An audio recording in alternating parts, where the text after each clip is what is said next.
अमेरिकेत भूकंप Los Angeles ते सॅन डिएगोपर्यंत धक्के जाणवलेले आहेत। अमेरिकेमध्ये हा भूकंप झालेला आहे आणि त्यामध्ये 4.4 तीव्रतेचे हे धक्के जाणवल्याचं सध्या समोर आलंय। अमेरिकेमध्ये भूकंपानंतर सुनामीचा इशारा मात्र नाहीये। भारतीय वेळेनुसार सोमवारी रात्री 1 वाजण्याच्या सुमारास अमेरिकेमध्ये हा भूकंप झाला।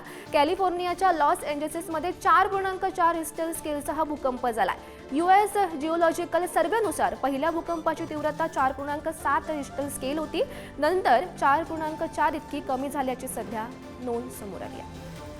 अमेरिकेच्या वेस्ट कोस्ट भागातील कॅलिफोर्निया राज्यामध्ये लॉस एंजेलिस ते सॅन डिएगो या परिसरामध्ये सोमवारी दुपारी 12:20 भूकंपाचा धक्का जाणवला। जिओलॉजिकल सर्व्हेनुसार रिश्टर स्केलवर याची नोंद 4.4 इतक्या तीव्रतेची झालेली आहे। तो आधी 4.7 असावा असा अंदाज होता। या भूकंपाच्या धक्क्यामध्ये सुदैवाने कोणतीही वित्तहानी जीवितहानी झाली नाही किंवा कोणी जखमी झाले नाहीये।